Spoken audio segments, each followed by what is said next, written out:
In this video, I am going to show how to take this factory control unit, disassemble it, modify it, and fit it into our 3D printed black box control unit. The end result can be seen in this Weber 8X14 mini lathe with the power control head on the top, speed control built in the original position, the original tach still running. It's also, the whole build is in a different video. I will show a link in this one. This is what the sealed control unit looks like in the back of this Weber lathe.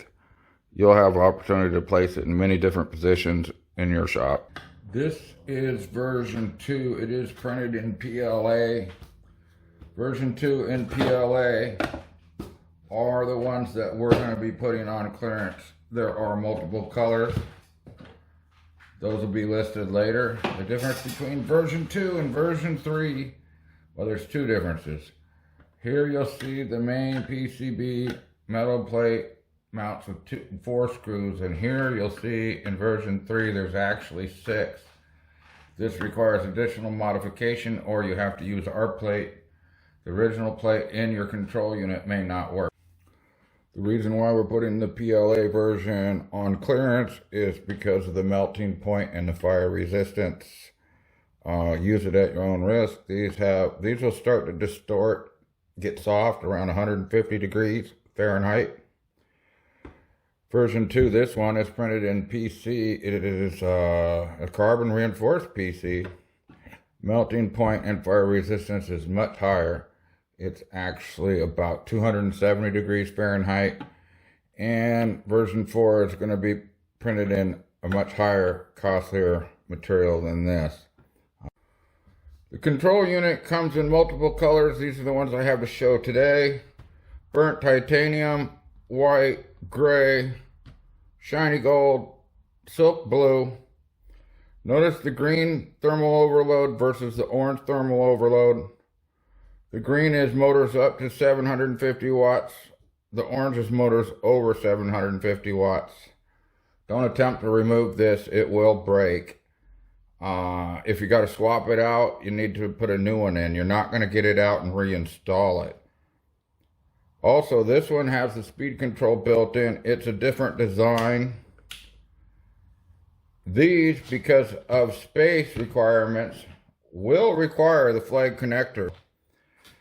This one is going to be a little easier because you can use regular spade connectors like these, because there is room to access the bottom of the switch. This is a short patch wire which I'm going to make available for people fitting these boxes. It has the spade connectors. I will show you how to do it. It'll actually plug right in. These should actually be done with shrink tubing, as seen in the real wire harness.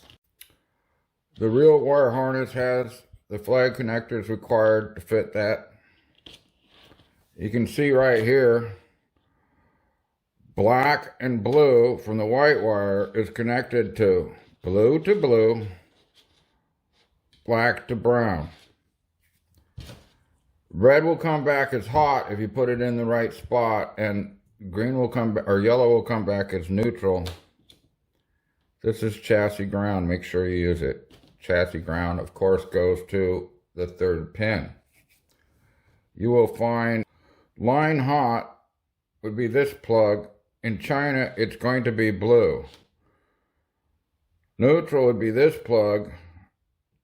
In most of China, it's brown. Colors are never consistent in China because they use what they have. In USA, line hot would be black, neutral would be white. I do have a lot of control units that we're switching over to that now. I will start out with how to remove this and install it into this. Unscrew the 4 screws. 4 screws removed, set aside. Okay, turn the control unit over. These aren't going to want to fall out, and tap it. That's how you get it to come loose. These wires have a little release right there. If you get it just right, it'll come right off. Remove these.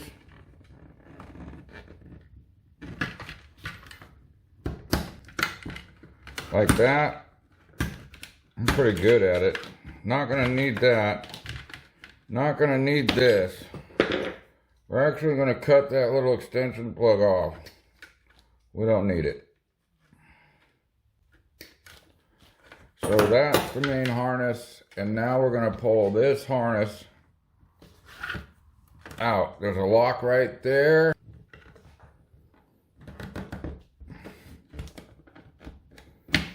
Just like that. Remove these screws if they're installed already and set them aside. There's gonna be a different length for these, and then there's a different length in these too. With all the screws removed, this cover will come off like that. It gives you inside box, outside cover. By the way, these are all copyright protected, so don't be thinking you're going to make copies of them and sell them. I will come after you. If you want to sell them in your projects, contact me. We can arrange a great deal for you. And if you got your own, I'd be more than happy to list them on my site and let you sell them too, but they have to be your own design.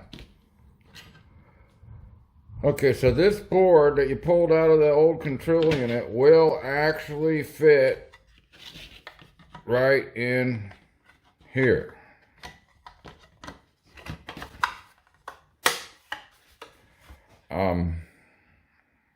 There is an issue. The plugs are too close.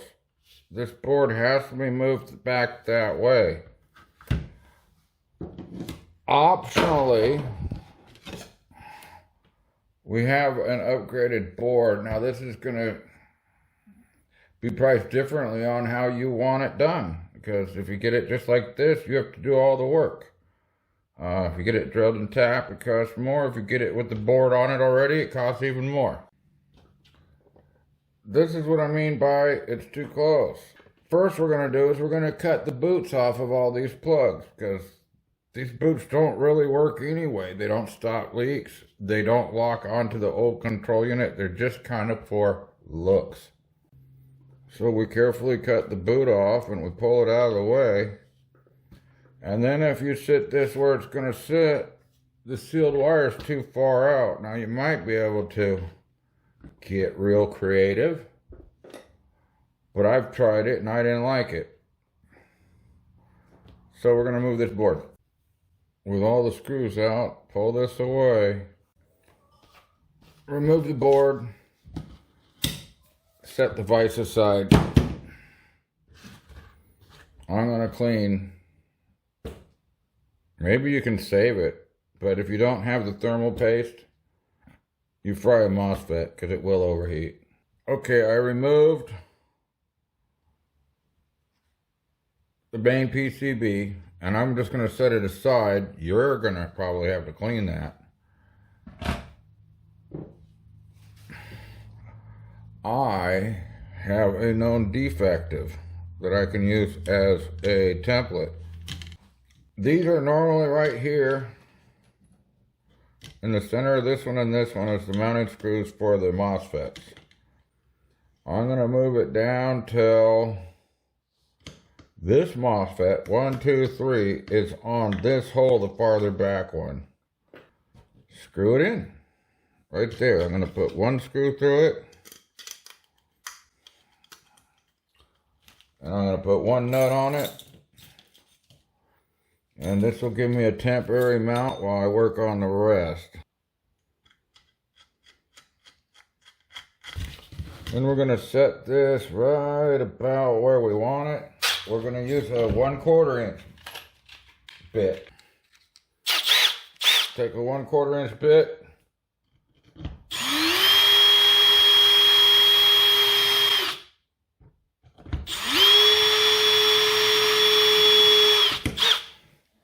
Partially drill the holes for that one and that one, the clamps, just so it kind of lines up where we want it. And that looks pretty good. And we'll drill the rest of the holes a little bit.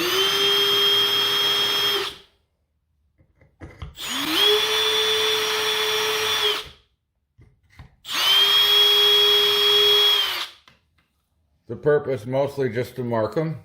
9/64 bit back in and drill all the holes. Okay, I drilled the extra set of holes. I just actually took it over and used my drill press. I freehanded it, but it was a lot faster than using the hand drill. You can do it by hand drill. Deburred it a little bit on the back side. Actually use a belt grinder. And I'm going to ignore the other holes for now. When I get it together, I will just fill them with a little silicone sealant, or even just maybe put some tape over them, but technically I'll fill them. Shorter MOSFET screws in first. I think I'm just going to go with the thermal paste that's still left on there. I think it's enough. As long as it makes good contact, it'll be okay. So we'll get started with the clamps.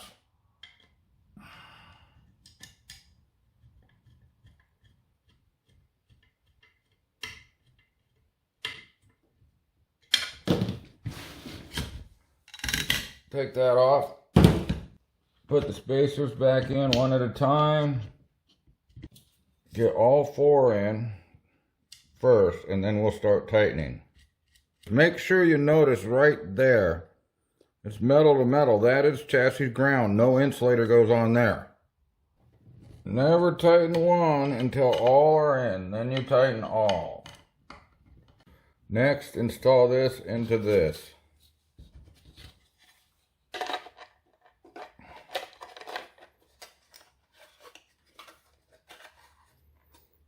Four screws. These will have little short flush mount taper heads. That's because of proper build. These are all countersunk. I'm not going to do that. You want to countersink it? You countersink it. You would have to countersink these as well. Okay, all 4 of those are in. Open the control head box. Open the door. Take the short patch wire.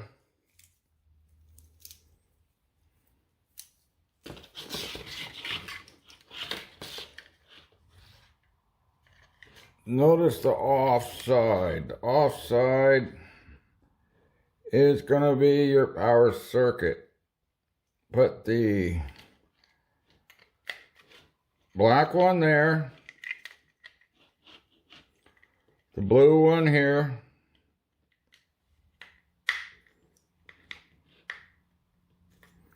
And then these are going to be your returns back to the motor. Blue is line. When it throws the switch, it's going to go across here and here. This is going to join line and neutral.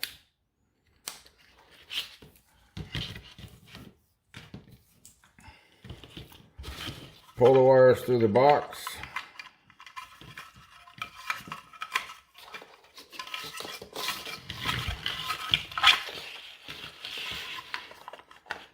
And you can temporarily close it for now. You might have to open it again. Screw it together. Like that. All 4 screws in. Wires coming out the back. Remove the old clamp from the original wire harness and put a zip tie on it instead.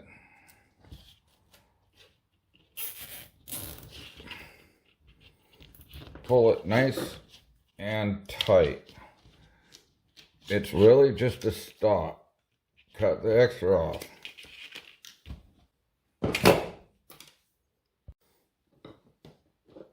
Fasten the ground. Like that.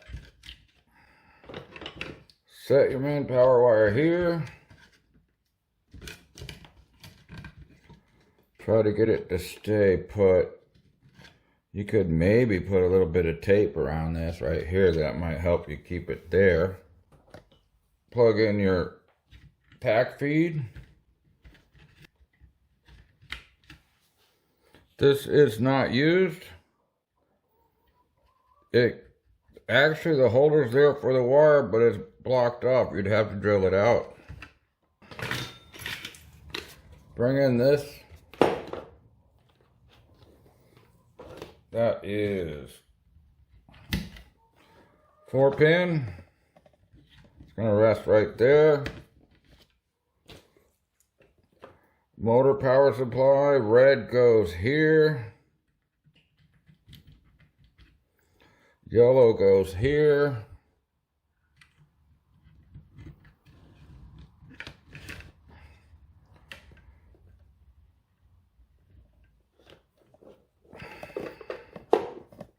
I'm going to lay this over like this.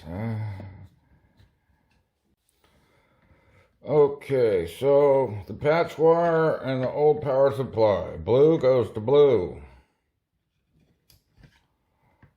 Black goes to brown. Now, this is just a fast job, and as you see, there's a couple little bare spots. If they happen to short out, you got problems. This should be done with shrink tube. I'm just going to put a little tape over it. So I put a little bit of tape over these spade connectors so they couldn't short on the case ground. Put a little extra tape there to hold it together. Reline those wires. Bring the motor wire in. Plug it in. Lay the wires right there where they're supposed to go. Get everything where you want it.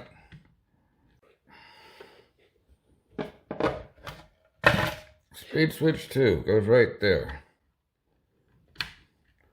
Again, hold the wires right about where you think they're supposed to go.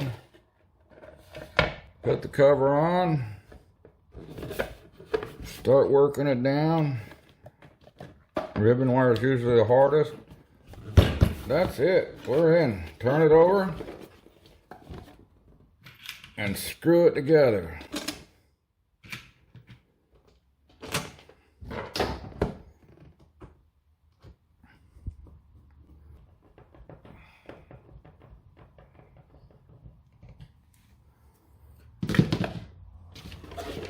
Okay, let's test it and see if it works.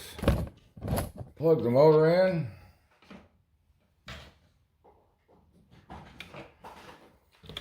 Oh, it powered up already. Off.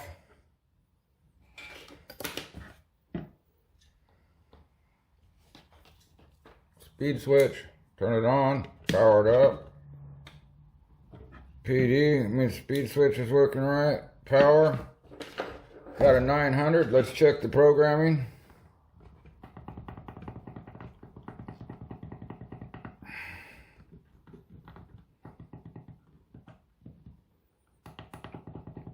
It was wrong.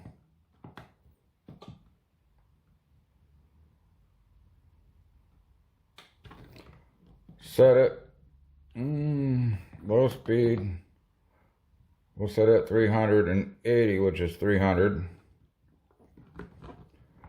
High speed, it's a 900, top speed is 35. Braking, we'll set it at 2. And actually this is braking, that was acceleration. We'll set that at 1. And then we'll see if the motor works.